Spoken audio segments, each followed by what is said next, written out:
하나님의 자비, 사람의 동정이라는 제목으로 말씀 증거하도록 하겠습니다.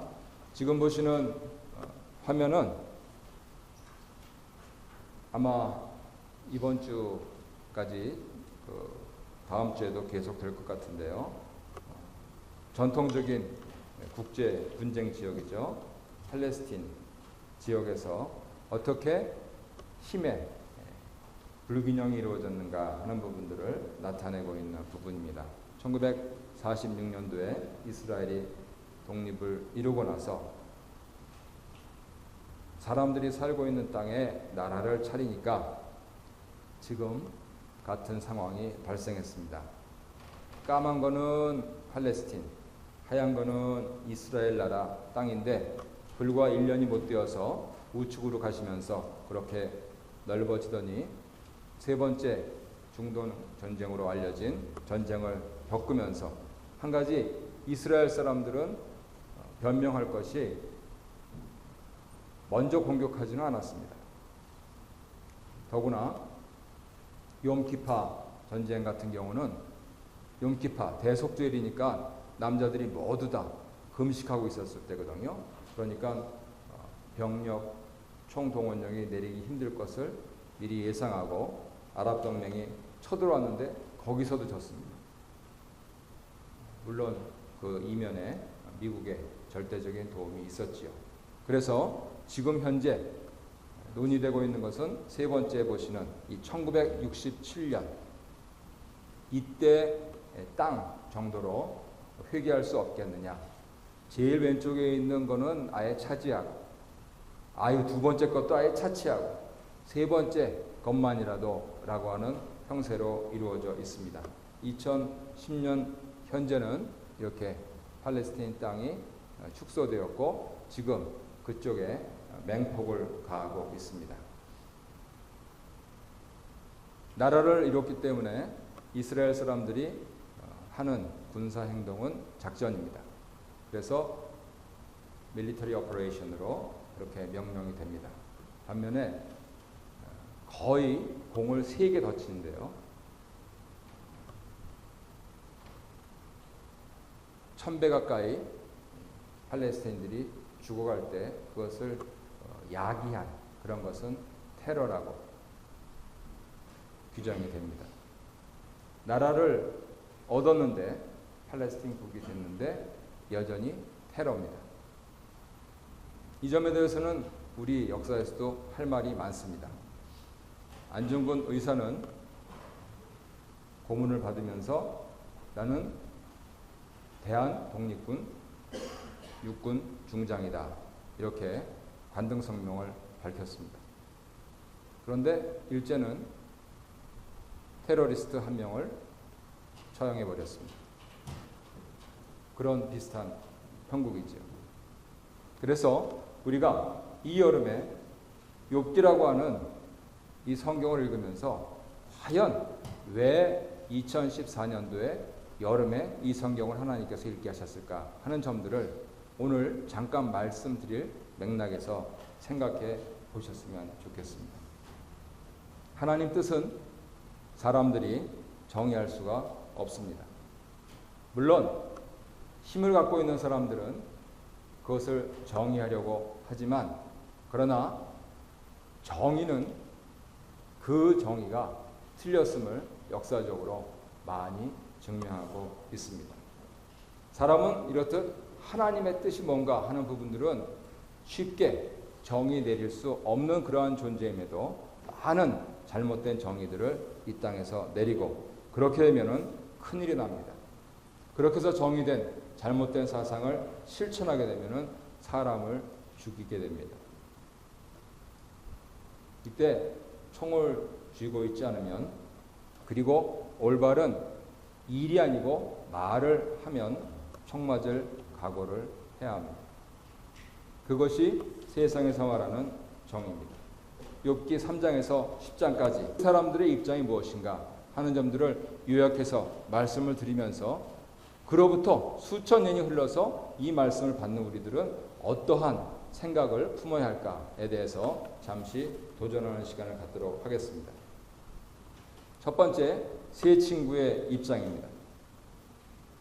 첫 번째, 제일 연세가 많으셨던 분 같아요. 엘리바스라고 하는 분이 있는데요. 5장 27절을 보면 우리가 연구한 바가 이와 같으니 라고 하면서 자신이 4장 5장에서 말한 입장이 자신의 개인 입장이 아니고 우리의 입장, 지금 거기에 욥과 더불어서 욥을 함께 위로하려고 왔던 친구들의 입장이다 하는 것을 분명히 밝히고 있습니다. 그런데 이 친구들의 입장을 제일 마지막 장인 42장 7절에 가면 하나님께서 이렇게 말씀하십니다. 욥에게 말씀하신 후에 대만 사람 엘리바스에게 이르되 내가 너와 네 두 친구에게 노하나니 이는 너희가 나를 가리켜 말한 것이 내 종 욥의 말같이 옳지 않다. 이렇게 말씀을 하십니다. 그래서 세 사람은 제사를 드린 후에 욥의 중보 기도를 요청하고 그리고 욥의 기도를 하나님이 들으셔서 죄사함을 받고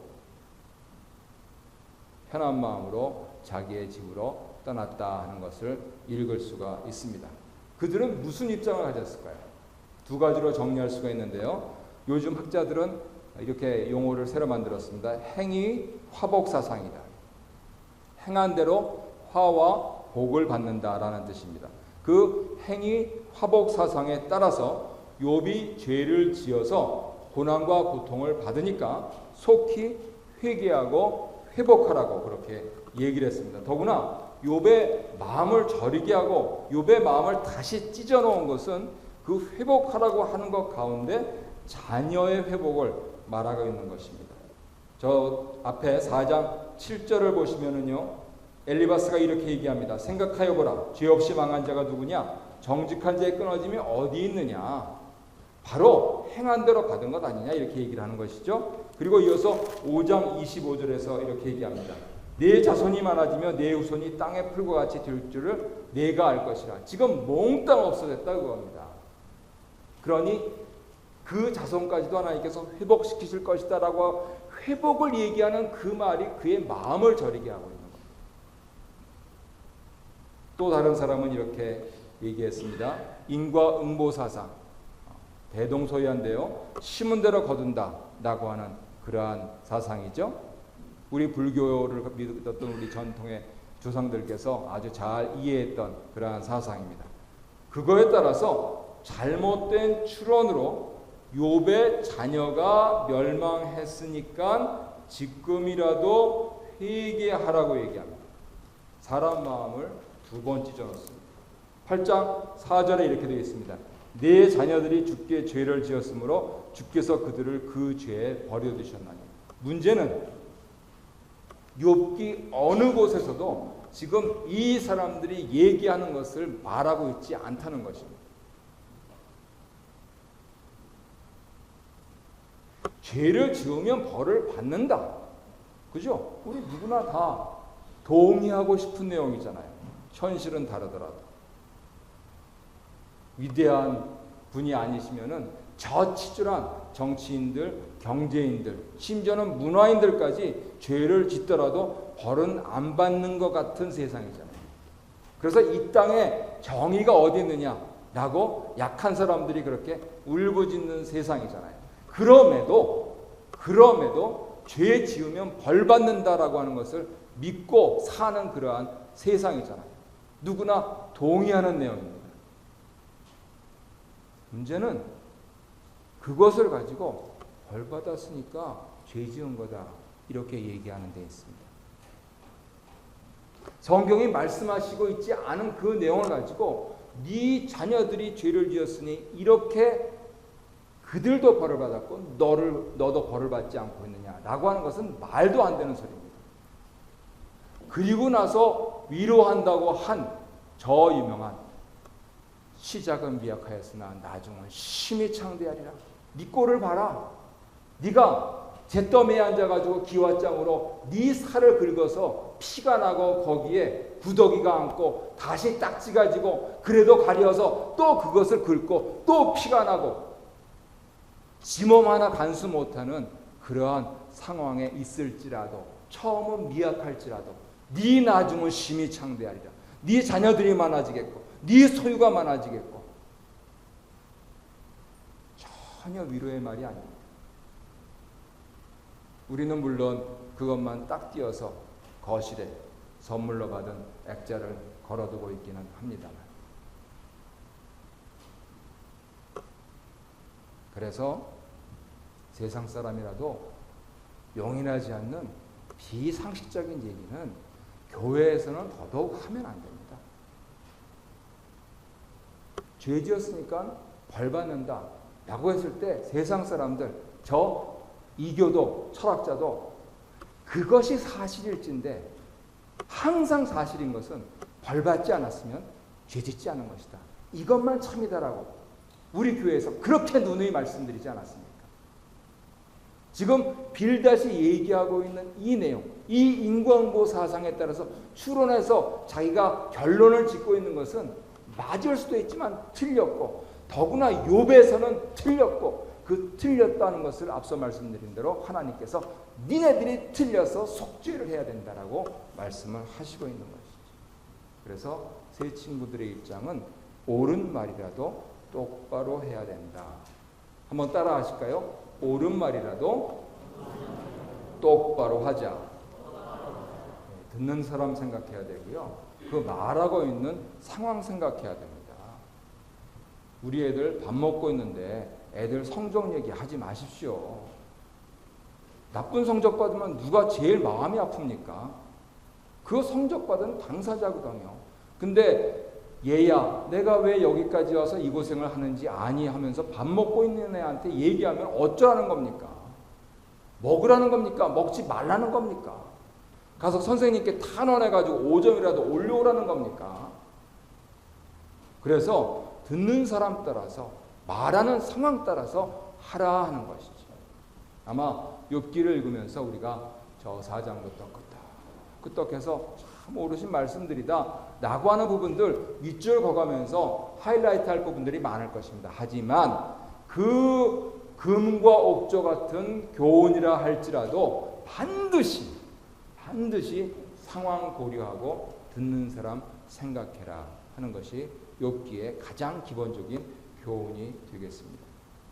그렇다면 이 더운 여름에 왜 욥기를 우리가 묵상할까요? 두 번째, 욥의 입장이 있기 때문입니다. 이렇게 욥을 칭했습니다. 불쌍한 욥. 불쌍한 욥의 입장이 있기 때문입니다. 6장 14절을 보면은요, 욥은 친구들로부터 동정을 기대하고 있습니다. 그가 친구들이 와서 정말 기대했던 것은 무엇이냐면, 낙심자로서 나는 전능자를 경외하는데 그 친구들로부터 동정을 바란다 하는 것이었어요. 다른 거 기대한 거 아닙니다. 친구들이 건강을 찾아주겠습니까? 재산을 보태주겠습니까? 따뜻한 위로의 말, 컴패션. 함께 마음을 나누는 그 자리, 그것을 기대했던 것이죠. 하지만 믿을 수 없는 상황이 생기는 것이죠. 이 사람들이 나를 비난하다니, 비판하다니, 정죄하다니, 그리고 나를 정의하다니. 니들이 나를 알면 얼마나 알아? 니들이 내 상황 겪어봤어? 니들이 뭔데 나한테 이렇게 얘기를 해? 어디 한 푼 도와준 적 있어? 언제 한번 교훈 한번 내준 적 있어? 놀라운 사건이 벌어진 것이죠. 그래서 욥은 친구들 사상을 아주 정면으로 반박합니다. 네가 죄 지었으니까 이렇다. 네 자녀들이 죄 지어서 이렇다. 아니다. 자기 자녀들 얘기는 안 합니다. 자기가 그 얘기를 함으로써 세 번째 못 받긴 싫으니까. 아니다. 난 죄 짓지 않았다. 이렇게 합니다. 하지만 친구들의 얘기를 들으면서 한편으로는 강하게, 한편으로는 탄원하면서 얘기해요. 왜요?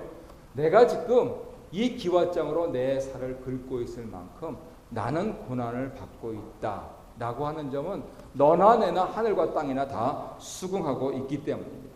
그러면서 우리가 묵상한 데서 발견하는 것은 그가 가장 두려워하는 한 가지, 그 한 가지는 하나님 앞에서 죄인으로서의 그러한 인생의 문제다 하는 것을 드러내고 있는 것이죠. 오늘 우리가 합독하신 9장 27절 31절에서 그 그것을 나타내고 있습니다. 내가 눈 녹은 물같이 저쪽 서쪽 여행하시다 보면은 빙하에서 녹은 물 먹으라고 하는 그러한 광고를 들으실 텐데 그 깨끗함, 그 천연의 생수, 물론 너무 많이 드시면은 나중에 일이 벌어진다고 합니다만 그 깨끗한 걸로 나를 씻을지라도, 혹은 옛날에 가장 정한 것 잿물로, 우리는 양잿물이라 했죠. 이 잿물로 나를 깨끗하게 할지라도 나는 죄인이다 라고 하는 것을 27절 31절에서 말을 하고 있습니다. 아니 고백을 하고 있습니다. 그래서 하나님으로부터 긍휼을 기대합니다. 34절을 보시면은 긍휼이라는 단어는 나와 있지 않지만 그의 막대기를 내게서 떠나게 하시고 그의 위엄이 나를 두렵게 하지 아니하셨으면 좋겠다. 왜요? 나는 지금 내가 죄를 짓지 않았어도 하나님께 맡고 있다는 사실을 수긍하고 있는 것입니다. 결국 내가 이것을 벗어날 수 있는 길은 한 가지밖에 없다는 거예요. 어떻게 해요? 하나님께서 나를 긍휼히 여겨주시는 것밖에는 없다는 것입니다. 정리하자면 그렇습니다. 동정을 보이고 말을 건네야 할 친구들은 자기들이 갖고 있었던 생각에서 친구를 재단하고 절단했습니다. 거기에 대해서 지금 고통을 당하고 있는 욥은 친구들로부터 제발 동정 좀 해다오 라고 강조하고, 그리고 친구들이 그것을 해결할 수 없는 것을 잘 알고 있는 터라서 위에 계신 하나님을 보면서 하나님 긍휼히 여겨주십시오 라고 이 긴 성경에서 탄원을 하고 있는 것입니다. 자, 그렇다면 세 번째로 이렇게 남을 정의하고 그리고 불의 정의를 당하고 있는 것을 보는 우리의 입장은 무엇인가? 이렇게 간략하게 정돈하도록 하겠습니다. 야고보 5장 11절을 보시면, 요즘은 세상이 좋아져가지고 컴퓨터로 욥 이것을 넣으면은 쭉 나와요. 쭉 욥이 들어간 성경. 그런데 신약에서는 여기만 나옵니다. 욥이 들어간 성경. 야고보 5장 11절. 우리 함께 읽죠. 시작.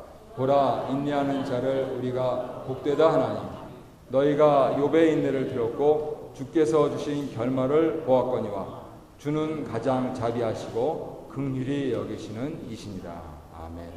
그래서 아마 지금까지 교회 다니시면서 예수 믿으시면서 봐라, 야고보 5장에 있지 않냐, 인내하면 복되다. 그러니까 참아라, 또 참아라. 부정해도 참고 정의는 신경 쓰지 말고 그냥 참아라.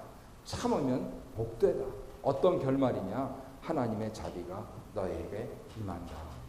이렇게 들으셨을 줄로 압니다.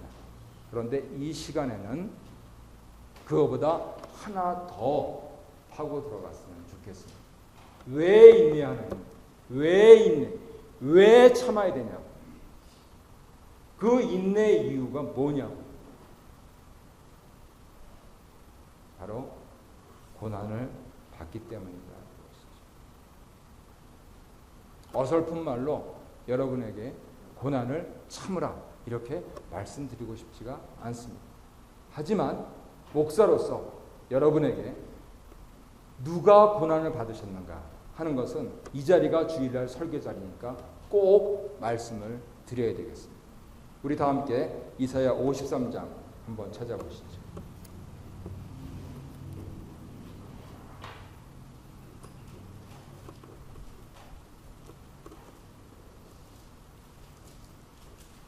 구약 1033페이지에 있습니다. 조금 길지만 고난주간에도 안 읽고 부활주일에도 안 읽고 하는 성경이니까 오늘 욥기 묵상하는 주간에 읽도록 하겠습니다. 처음부터 끝까지 시작. 우리가 전한 것을 누가 믿었느냐? 여호와의 팔이 누구에게 나타났느냐? 그는 주 앞에서 자라나기를 연한 순 같고 마른 땅에서 나온 뿌리 같아서 고운 모양도 없고 풍채도 없은즉 우리가 보기에 흠모할 만한 아름다운 것이 없도다. 그는 멸시를 받아 사람들에게 버림받았으며 강고를 많이 겪었으며 질고를 아는 자라. 마치 사람들이 그에게서 얼굴을 가리는 것 같이 멸시를 당하였고 우리도 그를 귀히 여기지 아니하였도다. 그는 실로 우리의 질고를 지고 우리의 슬픔을 당하였거늘 우리는 생각하기를 그는 징벌을 받아 하나님께 맞으며 고난을 당한다 하였노라. 그가 찔림은 우리의 허물 때문이요 그가 상함은 우리의 죄악 때문이라. 그가 징계를 받음으로 우리가 평화를 누리고 그가 채찍에 맞음으로 우리는 나음을 받았도다. 우리는 다 양 같아서 그릇 행하여 각기 제 길로 갔거늘 여호와께서는 우리 모두의 죄악을 그에게 담당시키셨도다. 그가 곤욕을 당하여 괴로울 때에도 그의 입을 열지 아니하였으며 마치 도수장으로 끌려가는 어린 양과 털 깎는 자 앞에서 잠잠한 양같이 그의 입을 열지 아니하였도다. 그는 곤욕과 신문을 당하고 끌려갔으나 그 세대 중에 누가 생각하기를 그가 살아있는 자들 땅에서 끊어짐은 마땅히 형벌받을 내 백성의 허물 때문이라 하였으리요. 그는 강포를 행하지 아니하였고 그의 입에 거짓이 없었으나 그의 무덤이 악인들과 함께 있었으며 그가 죽은 후에 부자와 함께 있었도다. 여호와께서 그에게 상함을 받게 하시기를 원하사 질고를 당하게 하셨은즉 그의 영혼을 속건 제물로 드리기에 이르면 그가 씨를 보게 되며 그의 날은 길 것이요 또 그의 손으로 여호와께서 기뻐하시는 뜻을 성취하리로다. 그가 자기 영혼에 수고한 것을 보고 만족하게 여길 것이라. 나의 의로운 종이 자기 지식으로 많은 사람을 의롭게 하며 또 그들의 죄악을 친히 담당하리로다. 그러므로 내가 그에게 존귀한 자와 함께 몫을 받게 하며 강한 자와 함께 탈취한 것을 나누게 하리니 이는 그가 자기 영혼을 버려 사망에 이르게 하며 범죄자 중 하나로 헤아림을 받았음이니라. 그러나 그가 많은 사람의 죄를 담당하며 범죄자를 위하여 기도하였느니라. 아멘. 바로 우리 예수님에 대한 이사야 선지자의 예언이고 그의 고난과 그의 부활과 그의 최후 승리를 선언한 그러한 선언문입니다. 우리는 왜 여기에 모여있냐면 이 예수님을 믿음으로써 속죄함을 받고 또 구원함을 받은 이로써 자신과 가족뿐만 아니라 현재 고난받고 있는 이들을 동정하고 하나님께서 이들을 긍휼히 여기시기를 기도드릴 책임이 있기 때문에 여기는 것입니다. 나 혼자 잘 먹고 우리 집 잘 되고 하는 것은 하나님께서 우리를 구원하신 그 속에 다 포함되어서 우리의 분량대로 주실 것이나 우리가 교회로 모인 이유는 나를 넘어서서 남들, 특히 불쌍한 사람들, 동정받아 마땅한 사람들, 하나님의 긍휼이 없으면 살 수 없는 그 사람들을 위해서 기도드리자. 그 사람들을 위해서 살라고 하는 그 책임 때문에 이 교회에 모여 있는 것입니다. 그렇지 않다면 이렇게 교회로 모여 있을 이유가 없습니다. 제 친구 시민운동가들은 이렇게 얘기합니다. 야, 네 교회 커야 한국에서 지금 야 70명 모으려면은 온갖 짓을 해도 안 모여. 사람들 더구나 주일날 다 놀러가서 몇몇 명 모이는 거는 그건 기현상이니까 그건 사회학적으로 설명할 길이 없고 좀 뜻깊은 일, 좋은 일 좀 하려고 인원 모으려면은 목이 갈라지고 혀가 타고 말할 수가 없다는 것입니다. 그렇다면 우리가 왜 모여 있습니까? 바로 예수를 기억하고 예수의 제자로 예수의 동생으로 예수를 주로 예수를 하나님으로 믿고 있기 때문에 나를 동정해 주신 나를 긍휼히 여기신 하나님과 친구들을 생각해서 나도 다른 사람들에게 하나님을 소개하고 친구가 되려고 그렇게 모여 있는 것 아니겠습니까? 말씀의 결론을 맺도록 하겠습니다. 여기까지 설교를 들으셨으니까 설마 남을 정의하거나 정죄하거나 하시진 않겠지요. 오히려 고통, 고난을 당해본 적 있으십니까? 아니면 지금도 이 세상에 부조리, 부정이, 아니 이 땅에 와서 좀 살려고 그렇게 열심히 일하는데 그 여건이 안 되어서 고통을 받고 계십니까? 혹은 상상의 나래를 태면서 나에게 만일 고난이 온다면 어떻게 해야 하는가 생각하십니까? 그럴 때 나와 우리에게 평화를 주신 하나님께 내가 누구를 위하여서 먼저 기도를 드려야 하는가 하는 점들을 깊이 생각해 보시기 바랍니다. 만약에 선택이 제한되어 있다면 나를 먼저 할 것인가 남을 먼저 할 것인가, 남 가운데서도 강자를 먼저 할 것인가 약자를 먼저 할 것인가. 아니, 솔직히 의도를 말씀드리면 약자를 위하여서 먼저 기도하시겠습니까? 하나님께서 우리를 이렇게 긍휼하게 여기셔서 살게 하시고 이 자리에 있게 하신 것을 감사하는 분들은 먼저 우리의 마음으로, 우리의 물질로, 우리의 도움을 필요로 하는 그분들을 동정할 수 있기를 바랍니다. 만일 그럴진데 자비하신 주께서 저와 여러분 그리고 이 땅에 불쌍한 이들에게 계속해서 긍휼을 베풀어 주실 줄 믿습니다. 오늘 주간에도 승리하시고 또 기쁘고 복된 마음으로 다음 주일날 예배당에 오시기 바랍니다.